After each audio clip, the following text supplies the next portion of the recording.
ധീരൻ മലയാളത്തിൽ നിന്ന് ഈ അടുത്ത കാലത്ത് അത്യാവശ്യം പീപ്പിൾ അക്സെപ്റ്റൻസ് ഒക്കെ നേടിയെന്ന് പറയപ്പെടുന്ന ഒരു സിനിമയാണ് ധീരൻ.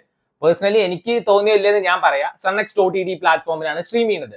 സോ ഈ സിനിമയുടെ ഏറ്റവും വലിയൊരു പോസിറ്റീവ് എനിക്ക് തോന്നിയത് വെറ്ററൻ ആക്ടേഴ്സിന്റെ ഒരു ഗ്യാങ് ഉണ്ട്. യു ഹാവ് ജഗദീഷ് ചേട്ടൻ, അശോകൻ, സുധീഷ്, മനോജ് കെ ജയൻ, കാമ്പോജി സ്റ്റാർ വിനീത് ഒക്കെ ഉണ്ട്. പിന്നെ അതിന്റെ ഒപ്പം നമ്മുടെ ശബരീഷും അതേപോലെ രാജേഷ് മാധവ് ഒക്കെ ഉണ്ട്. സോ കാസ്റ്റ് ഒക്കെ കിടുവാണ്. ആൻഡ് ഈ വെറ്ററൻ ഗ്യാങ് നൈസായിരുന്നു. എസ്പെഷ്യലി ഇവർക്ക് കൊടുത്ത ഇൻട്രോ, യൂഷ്വലി കൊടുക്കുന്ന മാസ് ഇൻട്രോ അല്ല, ഒരു കോമഡി കലർന്ന ഇൻട്രോ ആണ്. അതിൽ മനോജ് കെ ജയന് കൊടുത്ത ഇൻട്രോ നല്ല രസമായിരുന്നു. എനിക്ക് നല്ല ചിരി വന്നു. First half okay first half ആയിട്ടാണ് പോയത്. അതായത് ഇവരുടെ കുറച്ച് തമാശയും കാര്യങ്ങളും, ചില പൊളിറ്റിക്സ് പറയുന്നുണ്ട്, ചില മെസ്സേജസ് പറയുന്നുണ്ട്. അതേപോലെ തന്നെ വിനീത്, നമ്മുടെ കാമ്പോജി സ്റ്റാറിന് കൊടുത്ത ക്യാരക്ടർ കുറച്ച് വ്യത്യസ്തമാണ്. അതായത് ആളൊരു വില്ലനാണ്, എന്നൊരു കോമഡി പീസാണ്. ധീരൻ എന്നുള്ള പേര് കേട്ട ധൈര്യശാലികളുടെ സിനിമയാണെന്നൊന്നും വിചാരിക്കരുത്. ധൈര്യശാലികളിന് പുറമെ കാണിക്കുന്ന പേടിത്തൂറികളുടെ സിനിമയാണ്. അത് ഇവര് ഇൻട്രോ കാണുമ്പോൾ തന്നെ മനസ്സിലാവും. കാലങ്കോഴി കൂവി പറഞ്ഞിട്ട് ഈ മുളകും ഉപ്പും കൂടി അടുപ്പിലിടാനൊക്കെ പറയുന്നത്. അപ്പൊ മനസ്സിലാക്കുക അവര് ധൈര്യം എത്രത്തോളം ഉണ്ട് എന്ന്.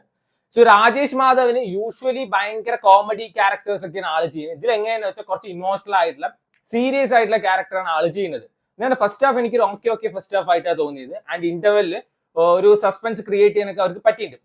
അതിൽ ഫസ്റ്റ് ഹാഫിൽ വേറെ പോസിറ്റീവ് തോന്നി എന്താ വെച്ചാൽ, നമുക്കറിയാം ഇങ്ങനത്തെ ഒരു സംഭവം നടന്നിട്ടുണ്ടാവില്ല. സ്റ്റിൽ അത് നമ്മളെ കൺവിൻസ് ചെയ്തിട്ട് കുറച്ച് ഇമോഷണൽ സീൻസ് ഒക്കെ കൊണ്ടുവരാൻ അവർക്ക് സാധിച്ചിട്ടുണ്ട്. First half